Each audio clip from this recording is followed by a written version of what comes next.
Ladies and gentlemen, welcome back today. We're going to be talking about something that's going to make a lot of people uncomfortable. We're going to talk about human rights organizations and how they've been dropping the ball in recent years. Uh, Today, with me, I have somebody who has worked with them, um, much to her chagrin. Nilly, how's it going, Nilly? Pretty good. How are you? I've been better. It's like watching a slow motion car accident. The way that politics are going in the West, Yeah. but at least there's entertainment. So I wanted to start off by saying the Amnesty International has already dropped the ball in several cases. You know, back in 1990, there was the incubator lie, how they said that they repeated information that uh, there was evidence of uh, them disconnecting incubators and letting babies die. Very um, salacious kind of grabby headlines that the media and Amnesty International just went ahead and ran with without verifying, later retracting them. And you have Right. this the same in Libya. You know, in 2011, there was claims that circulated that Gaddafi's forces were committing mass rape, and they were actually giving them Viagra. Again, salacious psychosexual propaganda meant to, just go over the top in some cases. And this manufactured consent for the invasion. We see this across the board: Haiti, Venezuela, as of recently, Syria. You working in the capacity of, tell me your title and tell me exactly this thing that you propose. I have a screenshot that you sent me. So my title is Iran Country Coordinator for Amnesty International, the UK branch. So I was doing that for 2 years, and in June, so there was the 12-day war, when Israel illegally struck Iran. Shortly after that, I saw Amnesty Iran, so the research team. I saw their post on Instagram that just struck an alarm bell for me, because it was very, very one-sided. And then within a few hours, I saw the press release from Amnesty, which was even worse. It sort of presented what had happened in those first moments of the 12-day war as a sort of symmetrical exchange between Israel and Iran. It didn't really call out Israel as the aggressor. So I put together an emergency motion to present at the AGM, which was happening in early July, and it got through. But that's like a small procedure. Like, they can't stop it, really. It just went through.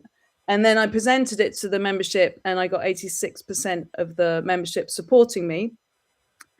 But then I faced loads of barriers by the UK board. Eventually, I involved Trita Parsi even to speak to someone from the board. They adapted it and reduced it, actually, quite a lot of the essence of it, but I managed to keep some points in. But the point is, then it had to go to the Global Assembly, and it got through, but then it was voted against at the Global Assembly, and that's where the power is. So it's irrelevant if the UK board accept it. If the Global Assembly rejects it, it gets rejected. And I was just asking for a more balanced view and press release about that 12-day war. It wasn't balanced at all. It was full of bias, full of holes, full of like, if you compared it to the Ukraine Russia press release, and Agnes Kalamard, the head honcho at Amnesty International, called UN General Assembly emergency meeting, and she challenges the veto power of the Security Council. So she demonstrated what the power of Amnesty International is when you actually want certain changes. But when it comes to Iran, no. Right? And this happened in June. That war was a preview, right? Stuff could have been done, and they'll roll out the excuses of why it was blocked at the Global Assembly. The whole thing was very opaque. I said, well, it's my motion. The only reason it got through at the UK AGM is because of how I presented it, and how I pushed it through. Who is it going to be voted through at the Global Assembly, where the people there didn't even, like the Iran team, for example, and Agnes or whoever put that press release together? So they're going to ensure that it gets through, right? No, of course they're not. I needed to be there, and I worked damn hard to try and be there, but they stopped me. Yeah. So If it would have made it to the General Assembly, with the veto powers as they are, did you even have a hope, or how's that work? Well, if we got it through to the Global Assembly, Amnesty's Global Assembly, and they supported my motion, at that point, Agnes would have been compromised, and she would have had to have taken a similar position to the position that she took on the Ukraine Russia incident in 2022. Yeah. So there could have been a stronger position at that point, but nothing was done. So yeah. And then they gutted it before they signed on it, but it says it passed with 86%. That's the UK. So yeah, the UK. There's my original version, and then that was reduced because they said it won't get through to the Global Assembly unless you reduce this. So it got reduced, but still had some important points in there. But then at the Global Assembly, it was opaque. It got blocked. End of Yeah. story. Yeah. So they chip away at it on the local level, and then when it gets up to the big boys, they just axe it completely. Completely. Yeah. And this is something that we've had. We're going to have Aisha Young. Was similar situation with Amnesty. They don't seem to be really describing both sides of the conflict in a non-biased way. I mean, to not mention the role of Western sanction in exacerbating civilian suffering, which is contributing to medical supply shortages, economic collapse, and then compounding the pressures that fuel the unrest right now, which is a lot of why they're mad. Other things as well, but I don't. Was that anywhere in Amnesty's reporting? I don't think I mentioned the sanctions at that particular point. I wanted, because I know how Amnesty work, and I wanted to keep it very much focused on the legality of what happened in the 12-day war, because they didn't call out Israel as the aggressor, right? And that's huge. If you're attacked, if you have a right to defend yourself, but they didn't present it that way. They presented it as an equal exchange of violence between the two countries, and they focused on the civilians. And the point is that was a very stark contrast to the positioning on Russia, Ukraine. So how can we uphold how can an organization uphold the value of international law and at the same time be so massively inconsistent? Yeah, and espouse this false neutrality, Yeah. and pretend like we care so much about both sides of the conflict. Yeah. Um, are you still working for them? Well, about a month ago, at the local level, there's like Amnesty WhatsApp groups, and actually, there's a bit of a history there. So there's like a London Amnesty WhatsApp group, and back in June, I just put a link there to a Stop the War march that was happening around June, and I got a barrage of abuse by my former co-worker, who was, if you actually look into those conversations, she was parroting Israeli propaganda, and it was also quite abusive towards me. And it wasn't the first time I'd experienced this abuse. So at that point, I asked the WhatsApp group to remove her, and they refused to. Anyway, so roll forward to the situation with the protests now. There was like a barrage of misinformation going on in that WhatsApp group from Iran International, which is a Saudi-funded outfit. All these stats about 30,000 people dying. It was just a flood, like 40 messages. It was ridiculous. So I put one link in there about the anti-imperialist perspective, like about sanctions, etc. The fact that there might be reason, Mossad infiltration possibility at this point. It was the early days, and then within very, very quickly, I was suspended and put under investigation. And this comes off the back of someone, my That's incredible. co-worker, treating me very, very badly, and Amnesty doing nothing about it. So Do you think is it a conspiracy?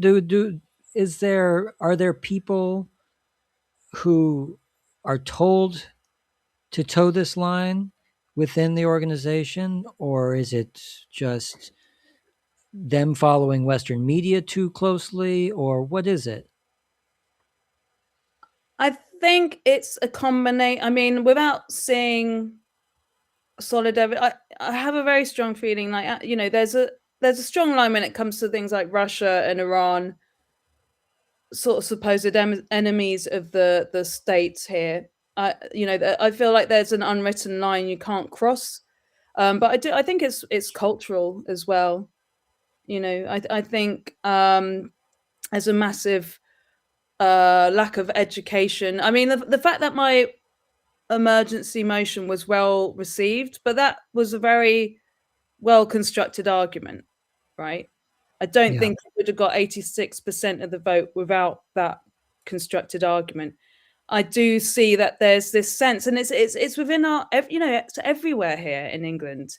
This idea that Iran is bad yeah, is such a barrier, and all I want to do is try to talk through this, because if we don't sort this out, we've seen with 2 years of genocide, this is a machine that doesn't know how to stop itself, right? We can't rely on these guys to sort this stuff out, to treat diplomacy with any respect, to treat international law with any respect. And it's so hard to even have this conversation because you're presented as a regime shill, yeah. you know? Yeah, and I think this is a testament to where Western society is going when you can simply use ad hominem attacks and call somebody Russian disinformation or Iranian regime apologist or something like this, when that just is an invasive maneuver to try to avoid engaging with the facts, to Mm, engage with the evidence that's presented. It's a maneuver. It's a cheap way to say, I'm not going to argue with you because I'm either too weak or too stupid, or I'm in on the whole thing.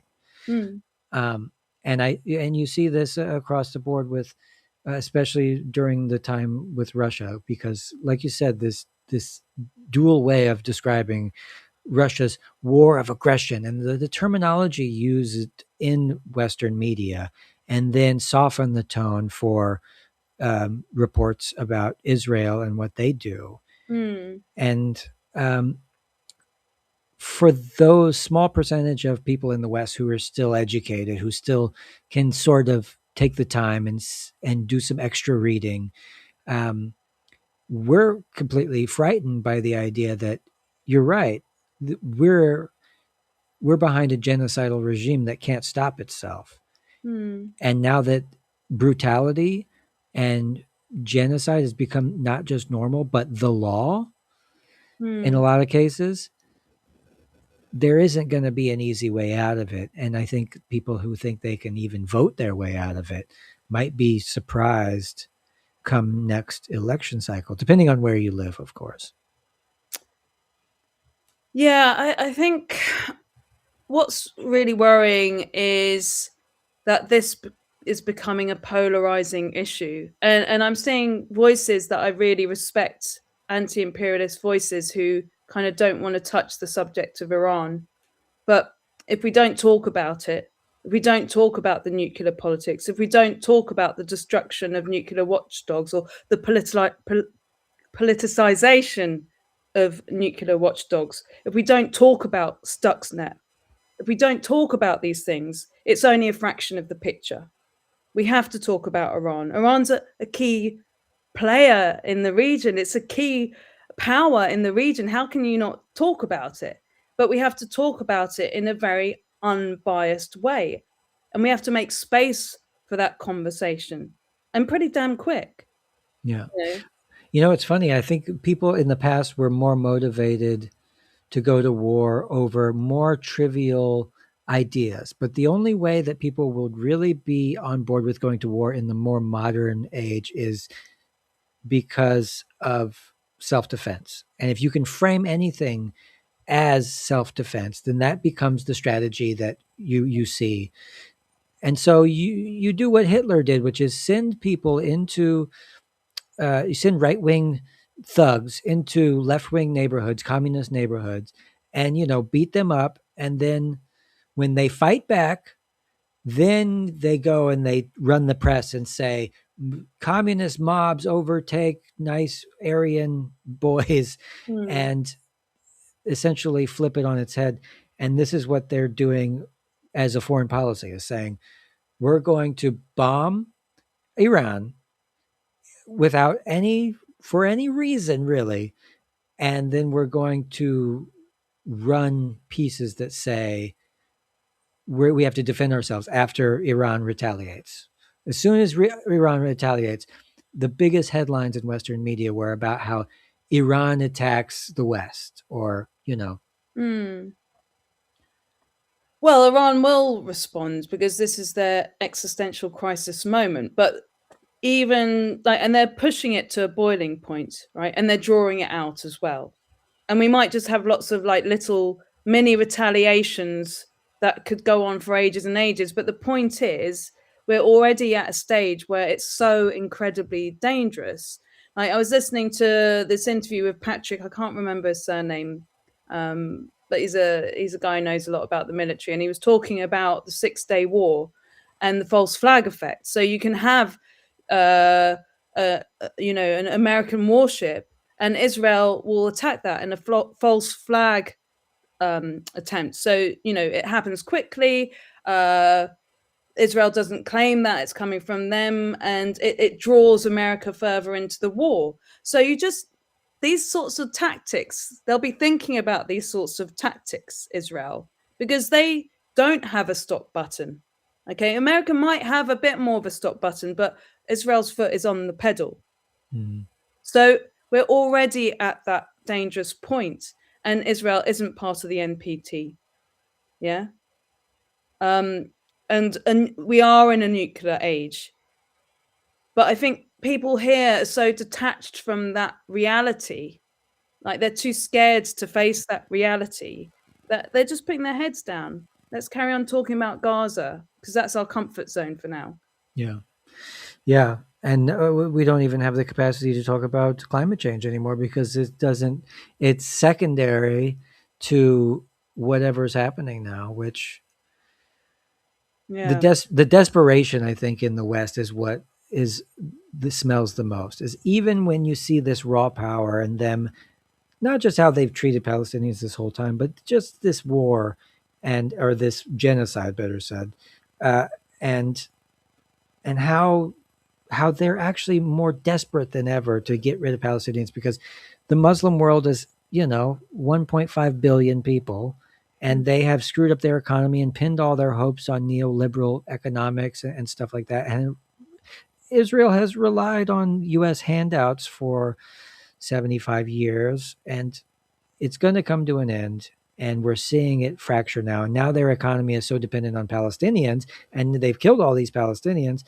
Now their economy is at a standstill. I read today that the only part of the economy that's left in Israel is the military, and they'll continue to they'll wage endless war like the US did in Afghanistan because they have their own sort of military industrial complex. And their dream, as we all know, I think, is the greater Israel. Yeah. Is you hear them talking shit about Egypt now. They say there's something going on over there. They could be having some kind of nuclear Well, and weapons. Or Turkey as well. I mean, who's safe? And hopefully the Arab states start to really think about that. I mean, there has been some conversation, hasn't there, in Saudi Arabia that they don't want to enable an attack on Iran. So there are other options. Yeah. um, and we have to help push in that direction, not shy away from it. Really. What do you see on the horizon as some of our the best ways of? I mean, obviously you work in this capacity and stuff. You also protest, I guess, quite frequently. Mhm. What else can we do? I mean, It's a heavy question. I'm going to try my best to keep talking about it, and for me personally, like there's lots of different arenas that I'm looking at. Firstly, there's uniting the opposition in this country.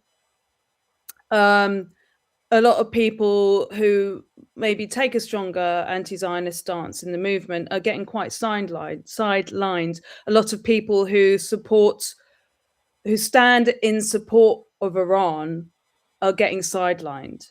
So I think within, like the Green Party, your party, Workers' Party, we all have to start coming together and seeing where there's coinciding, right? And I feel like there's a lot of that, and we need to be stronger and more vocal and less afraid of the press. We have to ditch that fear. I mean, Yeah. what's it going to take? What are we waiting for? Like, it can't get worse than this. This is the point. It's not just Yeah. Iran's existential crisis point. It is. I feel like should be all of ours actually. Yeah. It's amazing what humans are capable of when confronted with existential problems. Like I never knew that humans could have this cognitive dissonance, be so talented at ignoring things. Mm, Um, and they can absolutely ignore everything. They can literally sit in a burning building and just wait. I don't know. It's amazing. I myself a vegan, of course, and I see the world not turning vegan. I also think 20% of the, you know, emissions and all this stuff. But it's hard. People don't want to either read, or they don't want to change, or they don't want to know about a different narrative that goes outside of what makes them comfortable. So human beings to me are one of the most interesting animals on earth. But I did want to Well, say, we're very flawed, aren't we? I mean, like, yeah, you'll see someone with lung cancer smoking away till their death. You know, their last wish as they're dying from this disease is to get one more puff on a fag. Like, we're all yeah, susceptible to being manipulated, and unfortunately, that's the world we've created. We've created a world that manipulates our weaknesses, like Ed Bernays, Freud's nephew. oh God, yeah, He was an expert at knowing how to do this, and we all go like lemmings along with it. And we should maybe not expect perfection in each other, but at least just kind of give each other space to talk and act quite quickly, really. yeah. Well, it does boil down to this other 30% of the population who is either conservative or very right wing, who don't believe in cooperation whatsoever. They don't believe in human rights, and they believe is their own personal powers and freedoms. But you have to convince these people that things like homelessness, it's actually pragmatically cheaper to house people rather than to have them on the streets and get hit by cars and clean up fecal matter all the time and stuff. Hmm. Um, I work with homeless people. I was homeless for a long time. Oh. You have to attach a selfish motive to these solutions for these selfish people to understand. It's like not only are you ruining poor people's lives, but you're ruining your own life. Like the economic system that we've put in place is not just poisoning poor people and killing poor people and ruining the middle class, it's also ruining the environment that the rich people live in. And the Hmm. rich people seem to be largely oblivious to the fact, because everything about a billionaire's life, I notice this is really strange, but what the things that they like are so artificial and bad. Like a lot of them will chew chewing gum. It's like you're worth billions of dollars, but there's studies that suggest that chewing gum releases microplastics into your system. So these people aren't smart by any means.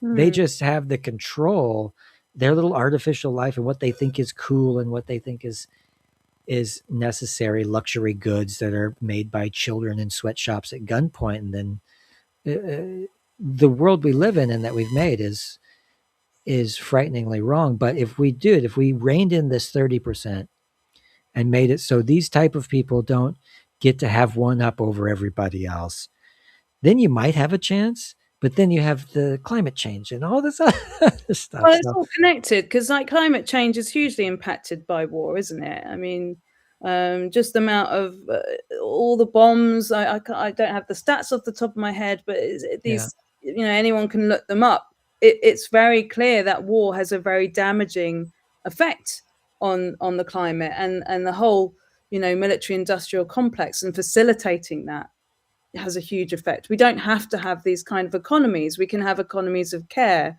We can have economies that put people first, that put the nature first, and all the rest of it. yeah. Um, but yeah, I mean, I think we have to start off at least by uniting the opposition. When you said, like, there's these people that just don't really, there's a lot of ignorance about homeless people or whatever. I mean, this stuff runs deep. I saw this interview with this guy going up to these two young lads who had Union Jacks on their back, and he was talking to them about refugees. And within that conversation, he said this sort of stat. I'm not great with stats, but something like 50 families in the UK own, like, most of the wealth of the country, right? Yeah. And then he asked for their response, and all they responded to was the Islamophobia. You could hear it in them. They were trying to dress it up as, like, oh yeah, if these refugees have had a really hard time of it, they should be allowed here. But if they've raped women, blah blah blah, which is the drive behind a lot of the Yeah. riots we're seeing at the hotels and all the rest of it. So it's very hard. This stuff runs really really deep. But at least if we're united in the opposition and we make that stronger first, where there is Yeah. possibility for alignment, and then we can tackle those bigger issues of deeply ingrained manipulations, ignorance, all the rest of it. Start doing our research on the psychology. Go read up on your Edward Bernays and see how these very tragically ignorant people think, and then try to figure out a strategy where you could get through to them and say, look, here's the truth. You're getting screwed, and it's not immigrants, even though that seems easier because then you could just go to the immigrant's house down the street and burn his house down. But really, it's harder than that. It's more Mm, complicated. It'll take more work. Systemic change is not pretty. And nobody, like I'll write a story about the environment. Nobody cares. You mm. say, oh, the food content, it's got less nutrients than it did 50 years ago. And people go, I don't care. But then I put Mark Zuckerberg's face and say, Mark Zuckerberg is building an apocalyptic bunker while kicking people, native Hawaiians, out of Hawaii. This has personality. And so people latch onto it. But yeah, I think we were talking before about Epstein. Like, yeah, I mean, there's some fruit to learning about the inner workings of the power elite and the grossness of it, but at the end of the day, isn't this just tabloid garbage distraction? I think I just saw that a person, Starmer, related to Starmer, got fired. Uh, Mandelson, yeah, not Mandelson, someone else connected. I can't remember. Someone, sorry, I yeah, can't remember his name.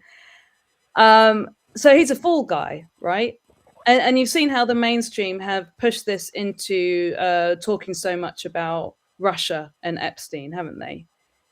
So the mainstream are just going to keep doing their thing, and then maybe the demotivated are going to keep absorbing all this Epstein stuff and just, like, glare into oblivion. But I feel this, along with the nuclear knife edge that we're on and the genocide, I feel like this is a unique moment that we really need to bring our heads together. Because if this isn't enough, what are we waiting for? Seriously. yeah.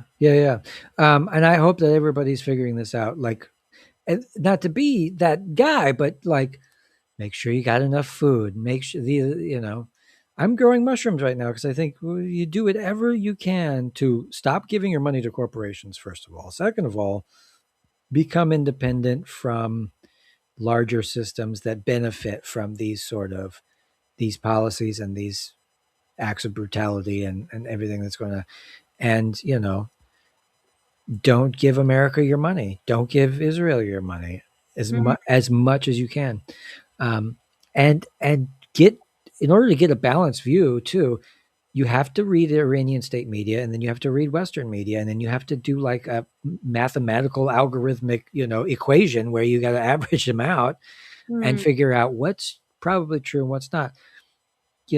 They say Iran says unprovoked aggression. The West says, call it Operation Rising Lion. It's a Mm. preemptive strike.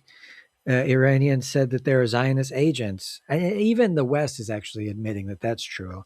Yeah, Mike Um, Pompeo's quote, yeah. And the but Moscow bullets that were, I mean, yeah, the Israeli bullets rather that were found. yeah, So, well, and if you studied the nature of coups, Jeffrey Sachs said there's been, 100 destabilizing operations from the US since the Second World War. yeah, We know America is not going in with good intentions. We know that. And even if they were going in with good intentions, there's better ways of going about it. yeah. If there's a severed head on the floor, it's probably the guy with the machete banging his machete on the bar, screaming about how he's going to do it again. Mm. That's generally how I see the United States. It's a madman with a machete in a room full of decapitated heads. It's pretty dark, I guess. Yeah. In any case, what can you really do? I mean, also, I wanted to tell you, I don't know if you knew this, there was a statement put out this week or last week. Secretary General Antonio Guterres sent a letter to all 193 member states warning of imminent financial collapse. So the UN's quite possibly going to be broke by July. And they have this weird Kafkaesque cycle where, under its financial rules, the organization has to give back unspent money to member states, even if it never received the money in the first place. So I don't know how that works exactly, Yeah, and but I'm sure it'll work in Israel's favor. Well, that's not part of it, but it will probably work in someone's favor that we don't want it to. yeah. And then you have the Board of Peace now, which will be this other thing where another hypocritical, where we want peace, but for these specific people, not for everybody. We want death and destruction and famine for all these people, though, but not these people. Mm. Yeah, I think the mask is slipping, and we need to start looking at our oppositional politics. But politics isn't enough. We just have to keep pushing back against the lies. Basically, that's the yeah, simple truth. And in terms of the methods, they'll keep evolving. We'll keep recalibrating, right? yeah. Um, And one of the strategies that people keep reminding me too is like, to even if you can't be on the front line doing things, lampooning power, always be making a mockery of any power structure, especially the ones that are oppressing us, just making fun of them. Like they even put out this thing where Trump shit his pants in the White House. And I go, it's probably not true, but yeah, send it out. Why not? yeah. This should help. Well, Right. yeah. There's some funny memes to be had here, isn't there? But yeah, like the Emperor's New Clothes, we just got to laugh at them and see them for the naked fools that they are, Yeah. really. And that is one tactic, but we have to look at all of them. One of many. Other than that, like what to advocate violent resistance and violent struggle. But when you get to that threshold, there's no doubt that that's an appropriate avenue. But I've had liberals on try to talk me out of it and stuff. And I said, you couldn't have beaten the Nazis. You couldn't have beaten South African apartheid. Even Nelson Mandela said armed struggle was totally necessary in, in relation to what he was up against. Hmm. Well, this is the thing about Iran, really. I mean, they're so heavily demonized, but like, should we be looking for innocent victims, right? And if you look into that, the reasoning, the history behind that perceived violence, then you understand it more, right? So I do think it takes a level of like deep empathy that we're just not trained to do that at all here. So you, like you said, you do have to look around. You do have to get your sources widely. But then if you're the kind of person who's doing that, you're probably already on the right track. So Yeah. uh, I yeah. think who we're worried about are the people who need the condensed version, is the people who are too busy with families, jobs, or don't care in general, get their information from a headline, and then their mind is made up about. New Mm, York Times says this person's bad, so that's what I'm going with. And I think this is where it boils down. And then you have these liberals who then vote Democratic, even though the Democrats were most definitely just cheering on the genocide just as much as anyone as the Republican Party. So what's the difference? And these liberals don't have the capacity, I guess, or don't have the time to want to get it right, to get the facts right. They say, no, Maduro, dictator, end of story, no arguments. Say, mm. okay, okay. But when you go to vote or you go to make a decision or you go to make a post on social media, all that adds up. And right now they have enough boomers over 50 who will just regurgitate whatever they find and be outraged at whatever they're told to be outraged about rather than to look into it deeper and still pat themselves on the back as being very political. Oh, I'm so smart about politics. I know what's going on. You know? I know those types. Well-meaning Guardian readers, sorry, but it's true. Yeah, yeah. You can't. And I was up until a point too, and they still can do good work, which is it's so terrible too. It's like having little bits of cat shit in a delicious meal where you're like, you do good work, but now you've peppered it with all this imperialist propaganda and I can't digest it. I gotta make sure you're telling the truth every time. Well, it gets murky, doesn't it? And Amnesty's a very good example of that, because they have done some good stuff about Palestine. And they did speak out in support. Eventually, they didn't at first, but with some pressure, they did speak out about the recent Pal Action stuff. Yeah, I saw that But, actually. I but was that's when it's easy. What's the point when it's easy, right? In my book, if I'm going to be mean, I'd call that virtue signaling. absolutely. You This know, is why liberalism lost. Is because of virtue signaling is saying we care so much about this particular group while systematically screwing them over. mm, Double speak, and this is what led to populism. Is people like I don't even liberals were like I don't believe these people anymore that they're actually they're saying the opposite of what's true. well, they're suits, aren't they? And they're constrained. They're not the real human voice. And the human voice has been great in terms of Gaza, but it's always a reaction. And that's not good enough. People deserve better than that. You saw how things spiked, how the movement moved on when people saw those images in the famine, the people starving. So that's how we behave. Is that humane of us, really, when we respond to outrage? It's still, you're only a fraction of a human being if you're doing that. Yeah, And I I understand we live in a very difficult world that ties us into these traps, but when people feel like that's enough, it's just not enough, is it? If we're responding to that level of suffering, we have to start attacking the reason for that level of suffering. And this is what I mean about Iran. It's an example where we can be doing that, when we can start to open our mind to different cultures and have some empathy and some understanding. They're not perfect, but what state actor is, you know? none, none, and in fact, even the most mundane things like in some countries, like a prison warden kills somebody in a prison, like whatever, it happens. It happens. Police kill somebody.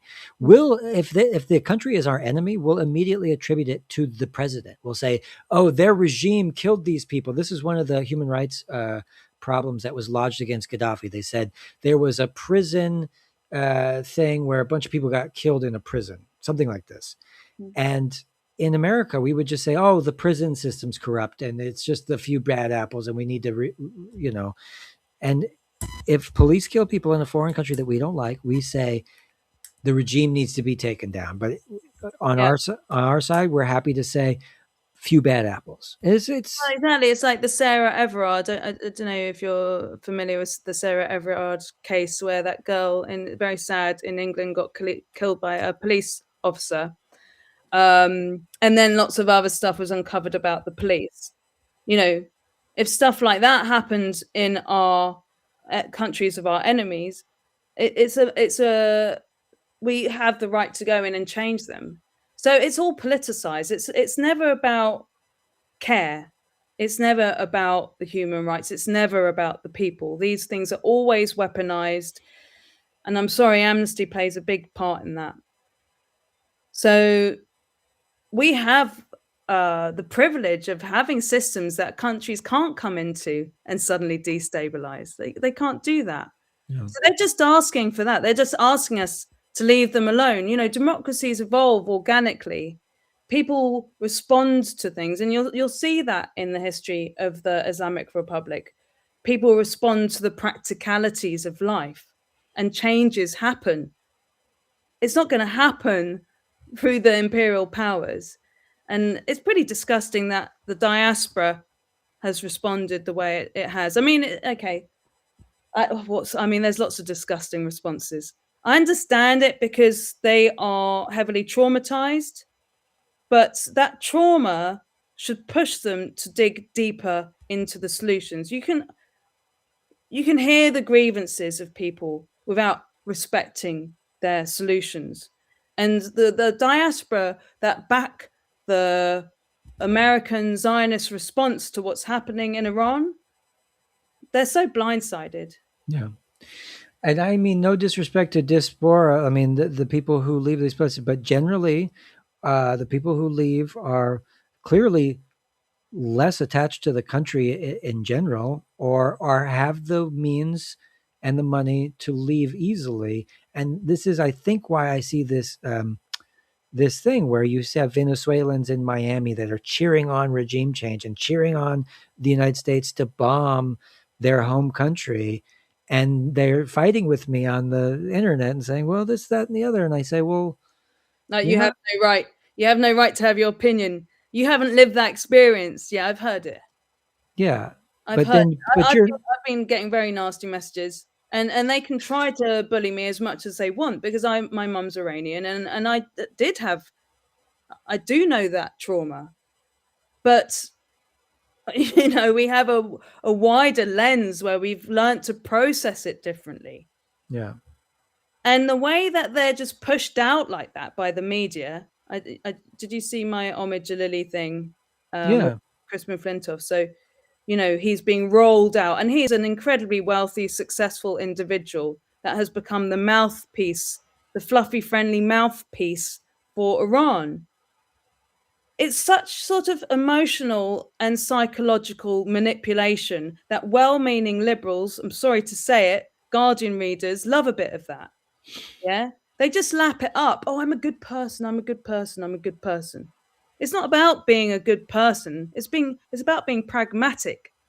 It's yeah, about looking at the facts and wanting a solutions-based response, not emotional triggers that we yeah, can all, oh, I'm a good person. I need to show I'm a good person. No, you need to show that you have pragmatism, that you have patience. And right now, patience isn't going to cut it. You should have had patience. Okay. But it's such a sort of cliche almost. yeah. I And mean, these people have, this is a blow off valve for these people. This is all this really is. And this was delivered to them in order for them to, like you say, feel good about themselves and feel like they're involved in politics and that they take a stand on something that's important or whatever. But mm, liberalism is all about giving these people who have emotions, who have normally would be probably Marxist under any other circumstances. If they could freely choose a socialist society, they choose that. But they've been brainwashed. And so, the best that they can come up with is, well, I this. can understand. I mean, that's a bit mean of me to say they're just trying to show they're a good person. But the thing is, we need to be, if we're just responding to that sort of these stories that are doled out, these stories from people saying how their experience of Iran is so terrible, and that's all we're really listening to. But Mm. there's plenty of examples of people that are really happy there. Shouldn't we like listen to all 92 million of them, right? If you're going to take that approach, you need to sit and listen to all 92 million of them, and I'm sure they haven't got the patience for that. So it's selective listening, it's selective caring. And at the end of the day, we should just be like, it's not about that. It's about looking at what is happening, looking at the danger of what's happening, and finding a better way. Just the fact that, Keir Starmer, I don't know, he was fast tracking prescription of the IRGC, the Iran's Revolutionary Guard Council. I don't know if that's gone through yet. But just he's fast tracking that, but he isn't prescribing the IDF. Anyone who can think that this guy has any legitimacy left in him with all the Epstein stuff as well. If anyone's still thinking that, you're either corrupt or I don't know. I just don't know. I give up I on it. think this is corruption. This is what you saw in, I don't know, Tajikistan or something 10 years ago or something. This level of kind of silly show, like we have politics, but it's mostly just a big shit show, and we're totally beholden to some other countries. Britain is imperialized 100%. They have nothing left. They've hollowed out their economy and made everything financial. 70% of the economy is just fugazi. They just made up numbers that everybody collectively believes in, and that's what gives it value. Um, it's running on fumes. The American economy is similar. It's about 10% of the 10% of the entire GDP is manufacturing, and of that, probably most of it, of that 10%, most comes from China or needs a foreign labor or foreign parts. The rest is a service economy. It's us driving around doing DoorDash for each other, delivering pizzas to each other from corporate chains, and Bitcoin and the Wall Street. And we're in 5 separate bubbles that could pop at any moment. AI, housing bubble, um, overpriced healthcare where it costs, they charge your insurance $800 for a cough drop. Um, We're going that way. yeah. And Yeah. you guys just signed up for Palantir. Why did you guys sign up to have Palantir take care of the NHS? And you guys signed contracts with. That's all to do with Israel again, isn't it? And Peter Mandelson didn't help out much with that. Oh, he rolled out the red carpet. Yeah. So yeah, we need to really be looking at saving ourselves, and the idea that we can save a nation like Iran is just preposterous, really. Iran will they'll be laughing at it. Really, realistically, we haven't got a clue about our future.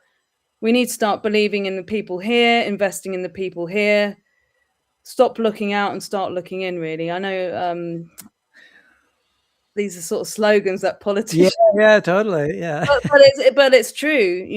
It's true. We do have. There are choices. There are choices in how we spend our taxes. I mean, I live in Hackney, and the council here is terrible. It's investment in the war machine, and it's doing nothing about it. Activists are working their butts off in Hackney to do something about it. Mm. And these Labour councillors, I mean, they're going to be out. They're going to be out pretty soon when we have our local elections. So that's something, vote in your local elections. It's not a popular thing to do. It's not as fancy as direct action, but you need to vote in your local elections. There are things we can do. It's not all doom and gloom. Yeah. And I think we really just need to cut the cord with the imperial war machine and start Yeah. believing in people. Don't get sad, folks. Get mad and find whatever motivates you to get up, and get out and do whatever you can to. Don't think that you're going to change the world, but be like a drop of water on a stone, and just every day get up and do something that resists the authority and resists the, you know, that force in the world that is clearly out for destruction. Yeah, start talking to people, start to It's easy in London. It's easy where I live. You're sort of spoilt for choice around here, really. But well, I'm not because I've got my positioning on Iran that I, I won't compromise on. Um, but well, I do have some allies there as well. But people in other parts of the country probably feel quite isolated. But there are always ways. There are always ways that we can talk and connect online, um, and be active. Everyone can do something. I know so many people who care or say they care. I'm sure they care, but what does care mean, right? Care. It's like you want a present from your partner at Valentine's. You don't just want the words. Yeah, Yeah, yeah, we need action. We need proof. So yeah, you need to do stuff. Everyone needs to do something. yeah, Constantly. And you got to hit the hammer. You've got use the hammer. You've got really. yeah. And yeah, you're right. Words are just words. And if you say I care, I love you, if somebody says I love you, Jeffrey Dahmer loved his victims too. It doesn't mean Hit the too lovely much. Ava Brown, or whatever her name Yeah, that's real. How romantic. is. But yeah, but all right. Well, look, come back and do this again. I'll shut it off, and then we'll talk afterwards, and we'll say goodbye to the general public. Cool. All right, Nilly, a wonderful human being, whistleblower extraordinaire. Uh, Iran. Go read, guys. Go read about Iran. Yeah, It's I've got on my. Can I say this on my go ahead. website? I've got a website, Obscenity State. So I put a lot of stuff on there. If you go to all the pages actually, the art page delves into Iranian culture, but then the events page has some of the panels that I've been doing. Me chipping away at a deeper understanding of Iran, Palestine, and the region. So please look. Yeah, and do what you can do to support good people who are against bad things. All right. I guess that'll do. Bye, everybody. See you later.